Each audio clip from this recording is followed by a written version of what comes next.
To a lot of people, ambition is kind of a mystery.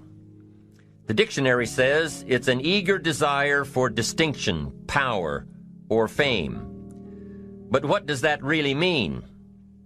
Well, let's start with the word eager. All by itself, eager is kind of exciting. Kids are eager for their birthday parties. They expect to be the center of attention, get lots of presents, eat too much. I guess grown-ups are eager for birthdays too. Unless, of course, they're embarrassed that the number of candles on the cake outnumber their achievements. But we can be eager to see a ball game, eager to see our kids in a dance recital, eager to see an old friend, eager to shop for a new car. Eager sounds like a lot of fun.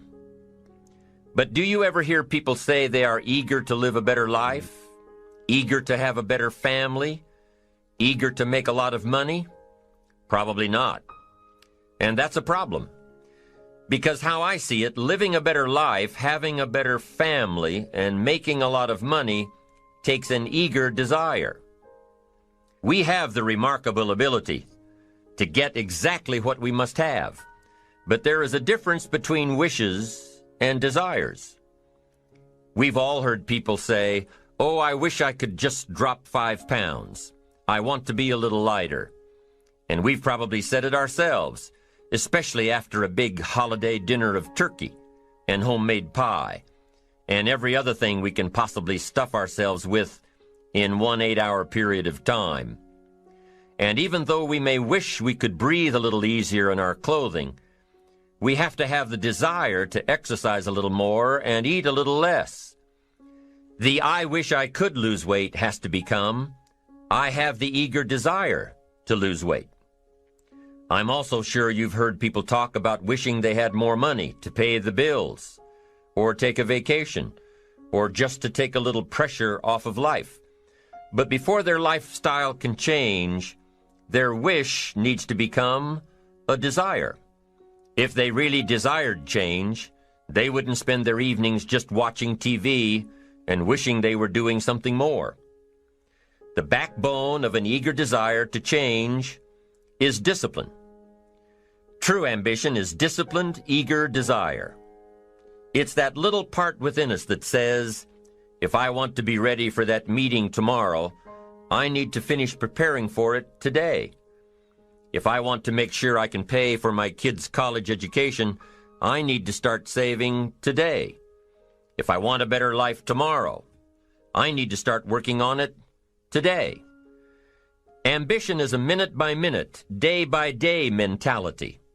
To have the ambition to work towards a better family life, a newer car, a bigger house, a financially secure future, you have to live it every moment. If living a successful life was easy, I'm sure more people would be successful. If just being ambitious was enough, I'm sure all of the broke and perplexed people in the world wouldn't be broke and perplexed. While most people spend most of their lives struggling to earn a living, a much smaller number seem to have everything going their way. Instead of just earning a living, the smaller group is busily working at building and enjoying a fortune. Everything just seems to work out for them. And here sits the much larger group, wondering in awe on how life can be so unfair, complicated, and unjust. So what's the major difference between the little group with so much and the larger group with so little? Despite all the factors that affect our lives, like the kind of parents we have, the schools we attended, the part of the country we grew up in, none has as much potential power for doing good as the ability to dream. Dreams are a projection of the kind of life we want to lead. Dreams can drive you. Dreams can make you skip over obstacles. When we allow our dreams to pull us, they unleash a creative force that can overpower everything in our way. To unleash this power, though, your dreams must be well defined. A fuzzy future has little pull power. Well-defined dreams are not fuzzy. Wishes are fuzzy. To really achieve your dreams, to really have your future plans pull you, your dreams must be vivid. If you've ever hiked a 14,000-foot peak in the Rocky Mountains, one thought has surely come to mind. How did the settlers of this country do it? How did they get from the East Coast to the West Coast? By foot. Carrying one day's supply of food and water is hard enough. Can you imagine hauling all of your worldly goods with you? Mile after mile, day after day, month after month? These people had dreams, big ones. They had ambition. They didn't focus on the hardship of getting up the mountain. In their minds, they were already on the other side. Their bodies just hadn't gotten them there yet. Despite all of their pains and struggles, births and deaths along the way, those who made it to the other side had a single vision: to reach the land of continuous sunshine and extraordinary wealth. To start over where anything was possible, where everything was possible. Their dreams were stronger than the obstacles in their way. You've got to be a dreamer. You've got to see the future finished in advance.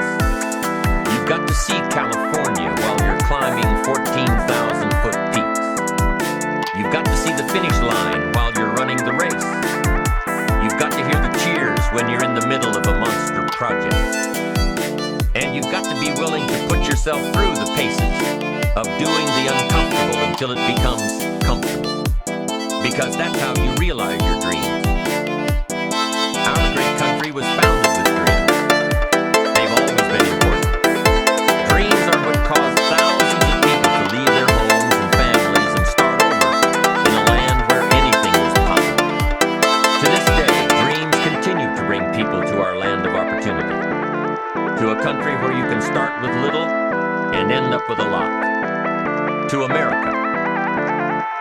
Don't you sometimes wonder why so many immigrants who come to America can build a new life and a fortune while many of the people who were born here are barely surviving?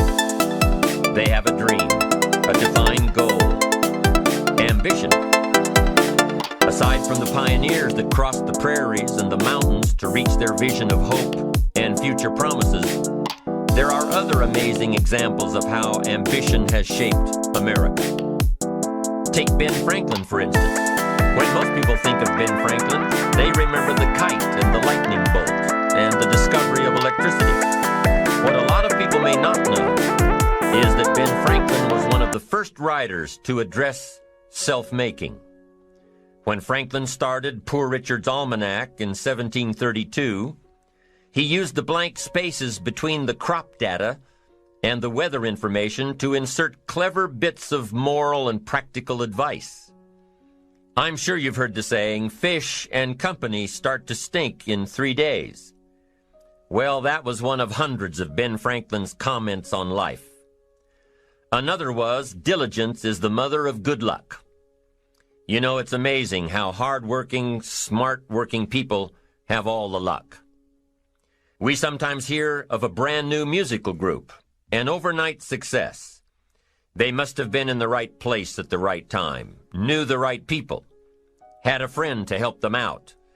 But if you've ever watched an interview with some of these folks, you'll probably hear that their overnight success took several years. Diligence is the mother of good luck. Now, in addition to these witticisms, Ben Franklin gave us 3 principles of success and ambition that have withstood the test of time. Number 1, happiness doesn't come from big pieces of great success, but from small advantages hammered out day by day. What Mr. Franklin is saying here is that we must be happy with what we've got when we're in pursuit of what we want. Too often we say, oh, I'll be happy when I just get that promotion. I'll be happy when I just land that contract. I'll be happy when I just have more money. I'll be happy when I just. Just what? You won't be any happier when you reach your goals than you are right now. It just doesn't work that way. Abraham Lincoln said it best. He said, you'll be as happy as you make up your mind to be. Right now, whether you're on your way, whether you've already gotten there, you'll be as happy as you make up your mind to be now. Right now. Being happy on the way doesn't mean you can't aim for great things. After all, look at everything Franklin accomplished in his lifetime. It means that big achievements come one small advantage at a time. It means that you've got to enjoy the journey. It means that you must enjoy and take pride in your little accomplishments. It means enjoying who you are becoming in pursuit of your eager desire, every day, every single day. Ben Franklin's second principle said that life is plastic. Within each of us is the power to mold ourselves and mold our environment. It is up to each of us to begin this molding process with a final product in mind. And it is within our power to work it and form it every minute, every day, every month, every year. By using your mind and your abilities and your attitude to work a little each day on molding your life, you'll soon see how magnificent your power is to gain those small advantages each day, the little steps it takes to build up to success. Principle number 3, success is a pleasure. Success is a pleasure. If what you are doing today isn't satisfying, gratifying, guess what? You're really not successful. If you are not fulfilled with what you are doing today, you cannot possibly be successful. It doesn't matter how many worldly possessions you may have, how many cars, how many toys, how much money. If you're not happy with your life as it is, you cannot be successful. Now, I know that success is a relative term. It means different things to different people. To a school kid, success may mean a star on top of his latest test. To a homemaker, it probably means that she has a well-run household and a wonderful family. To an outside professional, it's most likely the thrill of closing a major contract, or the pride in accepting a performance bonus, or being named the top-producing salesperson. But the one thing you will hear from everyone who is successful is that they are happy with who they are and what they are doing. They are happy, content, satisfied. Success is a pleasure. What have you done today that makes this day successful? Think about it and write it down. If at the end of the day you can jot down the things that have made it a good day, you will soon see patterns forming. This really is a good habit to get into. When you can see a pattern of pleasure, you'll know you're on the road to success. So take note of Mr. Franklin's 3 principles of success and ambition. Number 1, big achievements come one small advantage at a time. One step at a time, one day at a time. Number 2, you have the power to mold your life, to make it whatever you want, to shape it and reshape it. And number 3, success is measured through pleasure. This is the key one. Success is measured through pleasure. You've got to be happy along the way. You've got to learn to give yourself a pat on the back. Good job, you need to tell yourself. I'm proud of me today. You've got to be happy. You've got to learn to enjoy the process. These are really common sense ideas. They're practical, and William James agreed. He's another American great, one of the most notable philosophers and psychologists in our history. And he founded a philosophy called pragmatism. To be pragmatic is to be practical, to test the validity of a concept by its practical results, to actually question something and rate its usefulness by what it can do for you, to hear a method of doing something and figuring out if it's even worth your while. One of the issues Mr. James dealt with in his lifetime was, what does it mean to be a success, a significant person? After years of pondering this question, William James described success as a combination of 2 things. Number 1, an inner ideal which is followed persistently with courage. And number 2, outer achievement related to that ideal. Let's go back to number 1, an inner ideal which is followed persistently with courage. I take that to mean defining a goal and having the resolve to complete it. No matter what, I'll do it or die. Promise yourself you'll read the books until your skills change. Go to the seminars until you get a handle on it. Do it until it makes sense. Practice it until you've got it right. Don't give up until you get where you want to be, however long that is. Step by step, piece by piece, book by book, seminar by seminar, do it until. Go for it. Until is a very important word. It's magic. It means that you'll never give up. Don't miss the chance to grow, to pay the price. Until you learn, change, grow. You'll discover some of life's great treasures when you pay that price. William James' second part to success dealt with the outer achievement related to that ideal. You need both aspects to really be a success. But what Dr. James realized about his philosophy of success was that the first part is indeed more important than the second. Going for it. As long as you're working toward your inner goal, your dream, then success is possible. But once you give up your inner vision, then you can never become successful. You never will become successful. Until doesn't even matter. Now, maybe the person who's been working on a project for 10 years can be successful in his own right, if he's honestly working toward it, doing everything to make himself worthy of reaching the dream, really happy with where he is, doing it until. Then maybe he is a success. It's a personal thing, going for it one step at a time. Going for small accomplishments along the way for however long it takes. So let's think about this for a moment. What outside evidence or results or proof can be seen when you accomplish your goals one step at a time? You'll start to see things change around you, little things, not major things, but little everyday things, things you may not even notice unless you are paying attention. If you're one of those who'd rather stay up late and get up late, only to discover that your workplace doesn't fit your schedule, and you roll out of bed cursing the alarm clock every morning, maybe you could start with the little change of going to bed half an hour earlier than normal.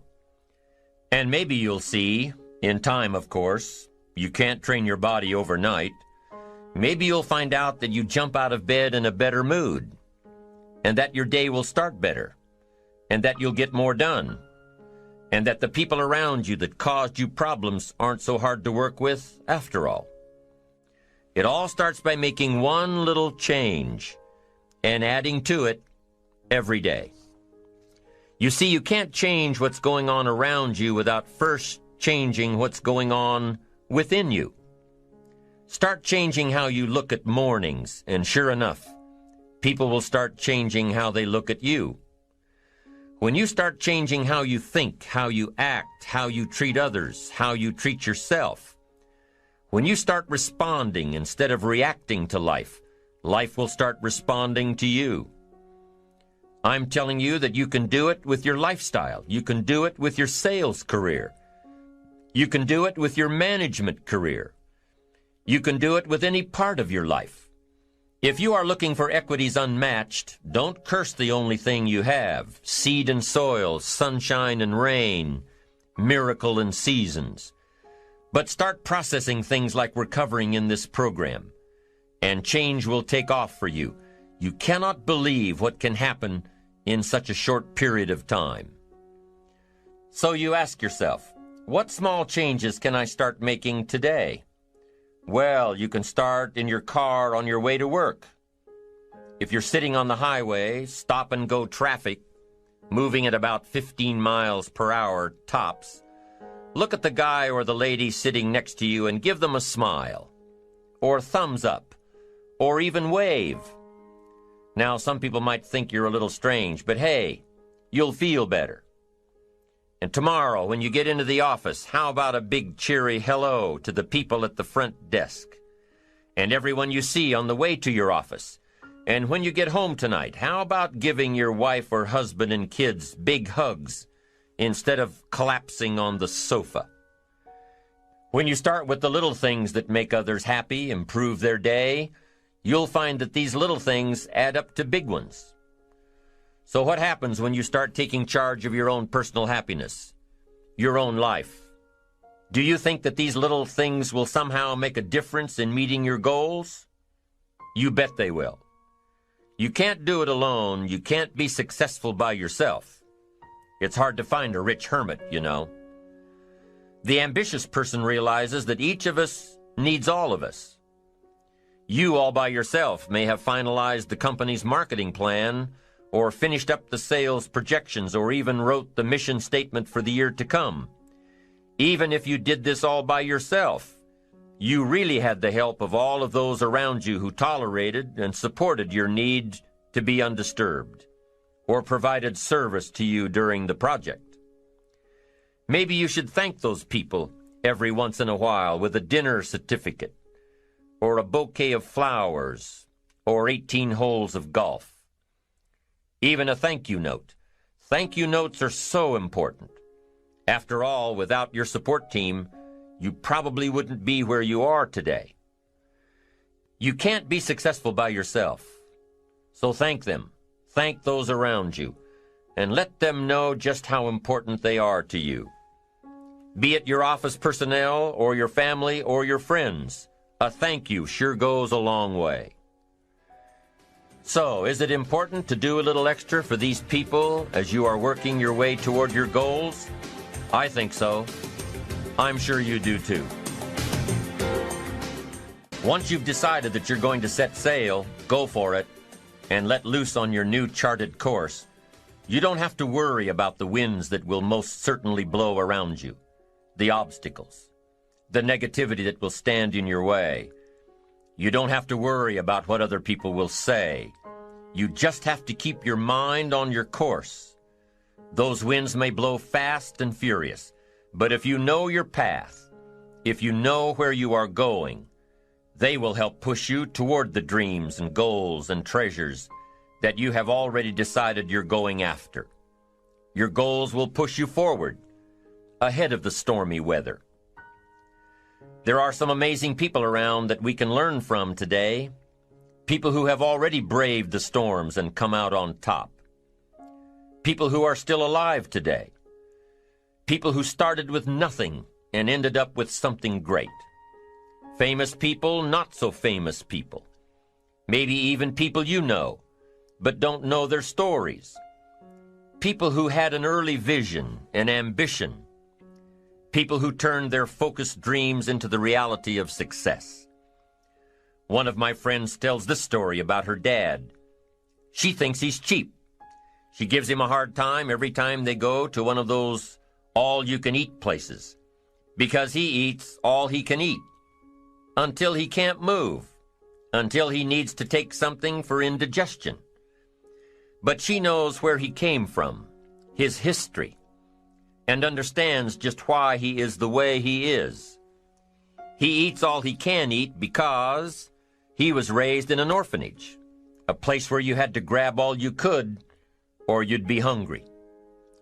But the real story behind her father is that he made himself a millionaire with nothing more than a dream.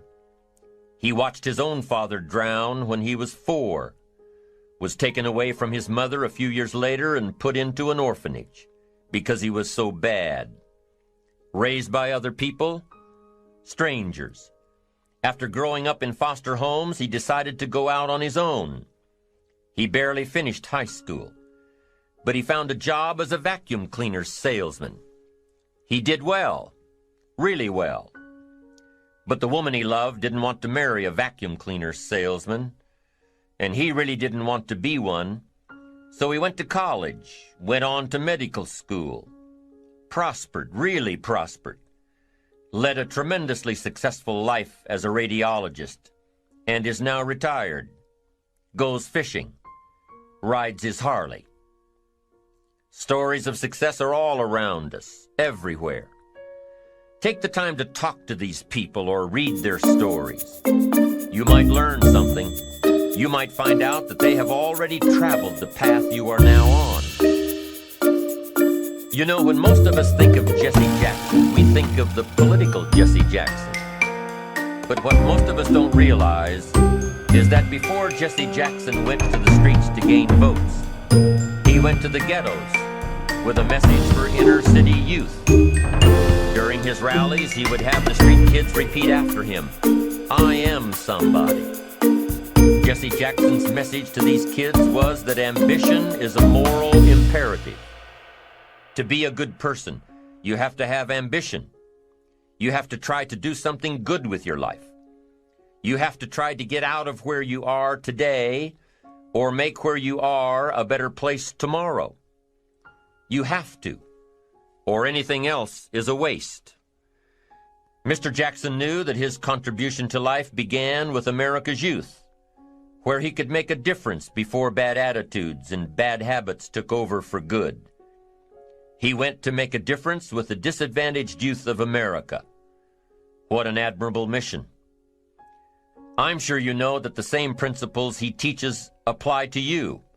When you get up tomorrow morning and are standing in front of the mirror getting ready for the day, remind yourself that you are somebody, that you are important, and that you can make the changes that will move you closer to your ideal future. Listening to the words of people like Jesse Jackson are of total importance because motivation, lasting motivation, is backed with education. Many of these people have written books on their journeys. These books tell the stories and give the secrets that we can all learn from. Let's say you decided to take a trip, just a short one, maybe for a weekend. Let's say you want to go away to a place you've never been before. Wouldn't you want to find someone who had been there? Ask them a few questions. What's the best way to get there? The safest route? The quickest route? What do I need to bring to be totally prepared? What fun things should I look for on the way? What dangers do I need to avoid? By talking with someone who has already been there, it'll make your trip that much more enjoyable. It's the same thing with life. By listening to those who are farther along in the journey you are interested in taking, and learning from their successes and failures, you just might pick up something that will make your journey that much better. Listening to the stories of others can be motivating, captivating. They can provide that extra push you've been looking for. They can demonstrate what the power of ambition is truly all about. They've been there. Their knowledge is valuable. And when you use that knowledge and motivation to take action, you'll gain momentum. Eventually, you will find that the key to motivation, true motivation, is right there inside you. You won't have to look elsewhere to get pumped up, turned on, charged up. With the right knowledge behind you, you will learn how to motivate yourself. With the right knowledge, you will find yourself becoming inspired on your own, by your own learning, by your own discovering. You won't have to hope that somebody comes along to turn you on in the morning. They might not show up. You'll find that your journey of pursuit is the best alarm clock in the world. Joseph Epstein wrote a book called Ambition. In his book, Epstein defines ambition as the fuel of achievement. He says that everybody has a need for achievement, to do well, to get somewhere in life, to be better, to achieve. Achievement means moving forward. And in order to move forward, you must be motivated, inspired, ambitious. You must have dreams and goals that create ambition, good ambition, positive ambition. Now, ambition does not mean being greedy. It does not mean being selfish. It does not mean getting ahead at the expense of others. Ambition is not greed. Ambition is not avarice, an all-consuming desire for wealth. Ambition is not hoping you can win at the expense of others. Do you suppose Judas was ambitious? He ended up with 30 pieces of silver, a fortune in those days. Was Judas successful because he had all that money? No, Judas sold out. Was Judas happy when it was all over with? No. The money didn't make him happy. What he did to get the money certainly didn't make him happy. What Judas became in the pursuit of his fortune caused him to end his own life. What drove him was not ambition. Ambition is not greed. Ambition is an eager desire to achieve, an eager desire to get ahead in life, to do more for your family, to prosper in health, wealth, and relationships. Now, desire does not always translate into ambition.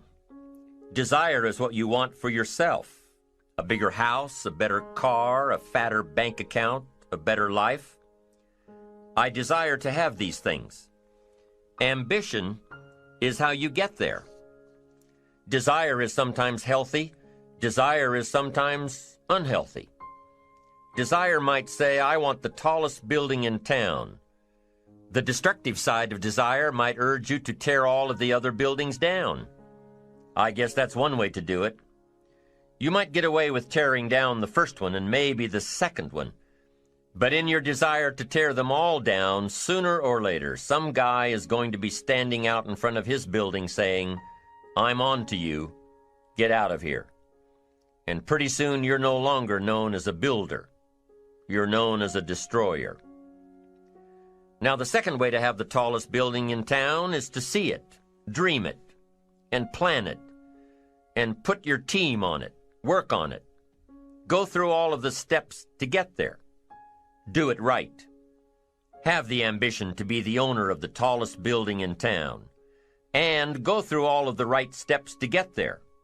If you really want it, and have the skills to do it, and the patience to weather all of the storms, your ambition will lead you there. Having the ambition to do what it takes to get you where you want to go is good. Ambition is creative and constructive. Ambition is an expression. It's something inside of you want to express in a positive way. I'm sure you have dreams of accomplishing great things. Are you ambitious enough to realize these dreams? Are your dreams strong enough to pull you toward your future?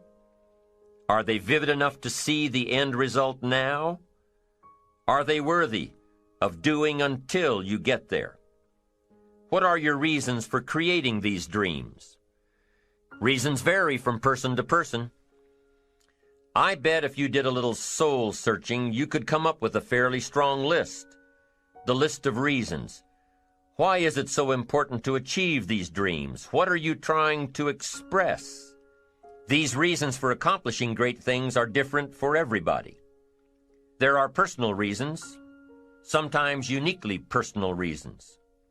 Some people do well for the recognition. Some people do well because of the way it makes them feel. They love the feeling of being a winner, and that is one of the best reasons. Once in a while I hear someone say, if I had $1 million, I'd never work another day in my life. Hey, that's probably why the good Lord sees to it that he doesn't get his million, because he would just quit. Family is another reason, a motivator for doing well. Some people do extremely well because of other people, and that's a powerful reason. Sometimes we will do something for someone else that we would not do for ourselves. I know a lady who was getting back on track from financial disaster. Even though she didn't have much of anything left, her primary motivator was to keep her daughter in private school, an expensive one of the best in the country. Although her goal was to financially surpass where she was before her economic fall, her main reason to work all of those extra hours was to give her little girl the best possible education. As you can well imagine, wanting to do something for someone else led her to all sorts of other accomplishments as well. How fortunate are the people who find themselves greatly affected by someone else. It's powerful. What has you getting up early, hitting it hard all day, and staying up late? What has you inspired? What are your reasons for doing well? What's at the core of your quest? What is the power behind your ambition? Think about it. Jot it down. Do some soul searching. Define your reasons so they will work better for you. So now we have determined that it's in your best self-interest to be ambitious. Self-interest, self-preservation.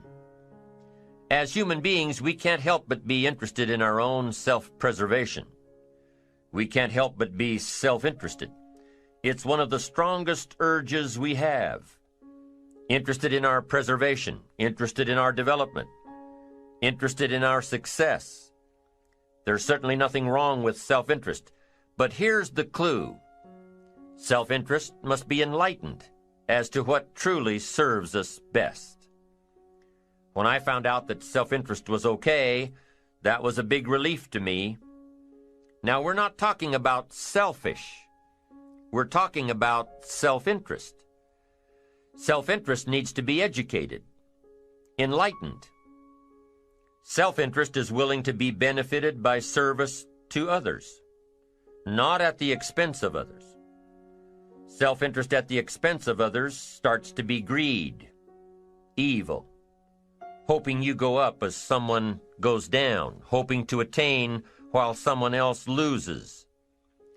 I win, you lose. We call that the beginnings of evil, the dark side of our nature, wishing to benefit at the expense of others.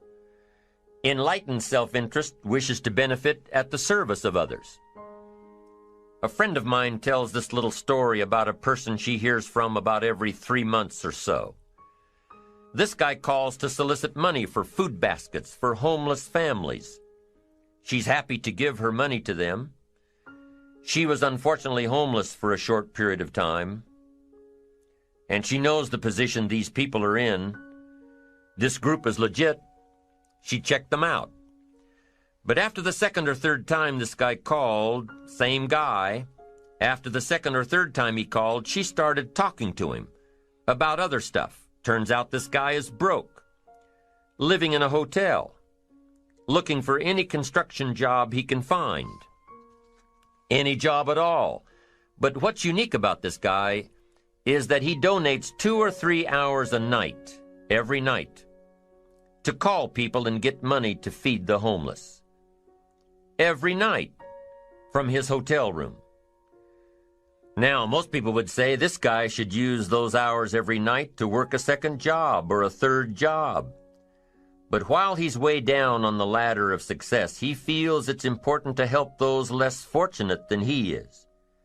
He has a roof over his head. He makes enough to feed himself. And my friend says that every time she talks to this guy, every 2 or 3 months, he's doing better. He's digging himself out of debt. He's starting to save money. He thinks he'll be able to move into an apartment in another month or 2. Now, recently an interesting thing happened. My friend was talking with an associate of hers. She's single, lives in a big house, needs to find a handyman to help her out on a regular basis, someone who can build an addition onto her house. So my friend told her about this guy. The only reason this guy ended up being hired was that my friend's associate was touched by his dedication to service, while he, himself, was down and out. Service. Success at the service of others. Now, this guy isn't rich by any stretch, but through my friend's network, he now has constant work, doing things around several people's houses. And now he's in a place of his own. And guess what he does every night? He's still making phone calls to get money to feed the homeless. What great character this man has. Enlightened self-interest leads to wealth. Self-preservation leads to poverty. Somebody says, well, I can't be concerned about other people. I have to pay attention to myself. Well, then you'll always have to. Somebody says I can't be concerned about other people's bills. I've got enough worries trying to pay my own. Well, then you'll have to worry about them for the rest of your life. The best way to get that monkey off your back is to turn your attention around. Once I understood some of this stuff, I'm telling you, it revolutionized my whole life. Now, self-interest is okay, yes, but here's what self-interest must be if you truly want to be happy. It must be enlightened. It says, don't keep your attention on yourself if you want your life to work out well. Turn your attention to others. In your own self-interest, be enlightened. Truly act in your own self-interest by making an investment in service to others.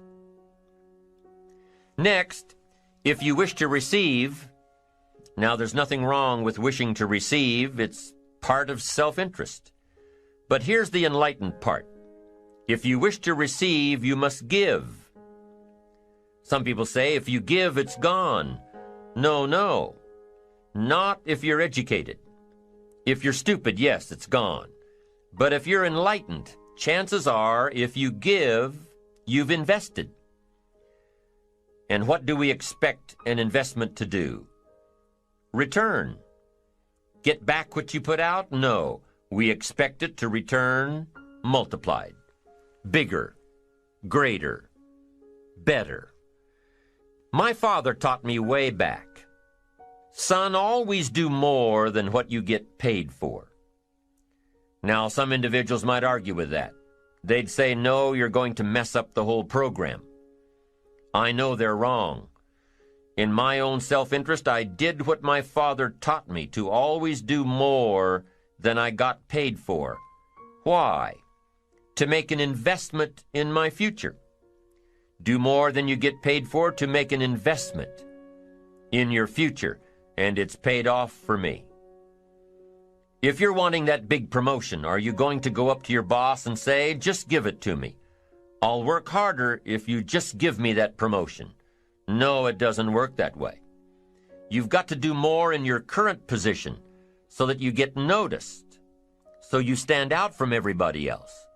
So the boss says, hey, we've got this position opening up, and I think we should give it to Nancy.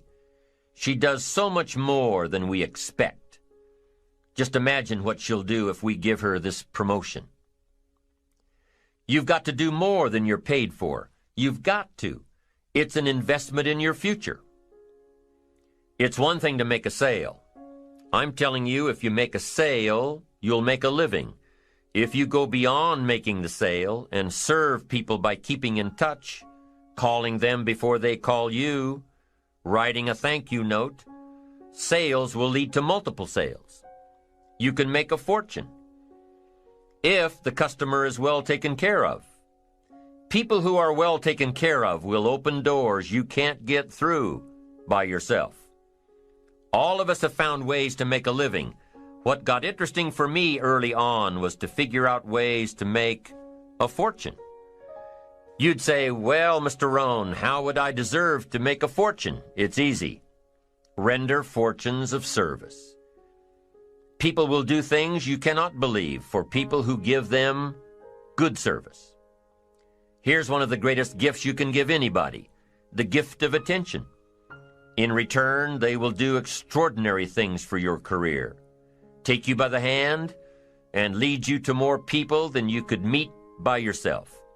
Always do more than you get paid for. Next, in enlightened self-interest, life responds to deserve, not need. Life responds to deserve, not need. Life was not designed to give us what we need. Life was designed to give us what we deserve. What we deserve. Once you understand that little life principle in your own self-interest, I'm telling you, it's life-changing. The ancient law does not go like this. If you need, you will reap. No, it doesn't work that way. A lot of people out there are hoping it works that way, but no, it doesn't. The ancient law goes like this. If you plant, you will reap. If you sow, you will reap. Somebody says, well, I really need to reap. Well, then you really need to plant in your own self-interest. Your own self-interest needs to be educated in how to plant. How to do it so everybody wins, because life doesn't respond to need. You can't go to the soil and say, I need a crop. The soil just smiles at you. And here's what the soil says: don't bring me your need, bring me some seed. Bring me some effort. Bring me some discipline. Bring me some interest. Bring me some service. Bring me these things, and I'll return to you multiplied by 2 times, 5 times, 10 times. You can't come with need. You've got to come with seed. You've got to come with willingness. You've got to come with skills. You've got to be willing to learn, willing to change, willing to grow, willing to put yourself out, willing to stand up to the bad weather, willing to pull out the weeds, willing to nurture. That's the only way you get a return. Once you understand these principles, self-interest now truly becomes an exciting challenge, making sure everybody wins. Enlightened self-interest makes sure that everybody wins. Now here's another way. If you want to find, you must search. And if you search, you will find. In order to find, you must search. You must go to church. You must go to the seminar. You must go to the library. You've got to go to the bookstore. You've got to go to the class. You've got to go to the training. You've got to go searching. Why? If you search, you will find. You'll find ideas. You'll find inspiration. You'll find hope. You'll find contact. But you've got to be out there, on the search, on the look. Life reserves its treasures for those who deserve it, not those who need it. Enlightened self-interest, giving so that you will receive, searching so that you will find, making sure that everybody wins all the way around. Enlightened self-interest needs to be educated. Enlightened self-interest says, I will learn that life is not just the passing of time. I will learn that life is the collection of experiences, ups and downs, highs and lows, laughter and tears. You must decide to act. You must have the discipline to act. Now here's what's important about discipline. One discipline affects another discipline. All disciplines affect each other. In fact, here's a good philosophical phrase: everything affects everything else. Nothing stands alone. Don't be naive and say, this doesn't matter. Of course it matters. It all matters. Some things may matter more than others, but everything matters. If you'd rather sleep in than go for a walk around the neighborhood, pretty soon it will matter. If you'd rather spend your money instead of saving it, pretty soon it will matter. If you'd rather put off a letter to an old friend instead of corresponding regularly, pretty soon it will matter.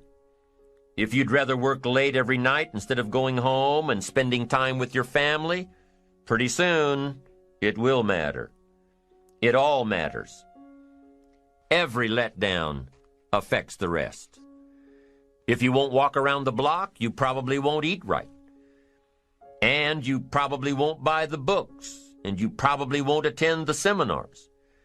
And you probably won't spend your money wisely. And after years of this, it all adds up. So the key to reversing this process is to start picking up the disciplines. It does matter. It all matters. Now, here's the positive side. Every new discipline affects the rest. Every new discipline makes a difference.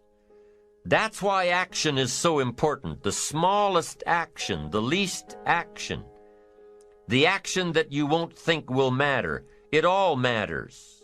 Take it. Because when you start accomplishing and the value starts to return, you'll find inspiration to do the next one and the next one and the next one. If you start walking around the block, it'll inspire you to start eating right. You start eating right, it'll inspire you to get a book. You get a book, and it'll inspire you to get a journal. You get a journal and it'll inspire you to develop some skills. Disciplines affect each other. Lack affects the rest of your life. The key is to diminish the lack. One of our greatest temptations is to just ease up a bit, to do just a little bit less than you're capable of, to take a little break. Somebody says, "It'll just affect my sales." No, it'll affect your consciousness. It'll affect your philosophies.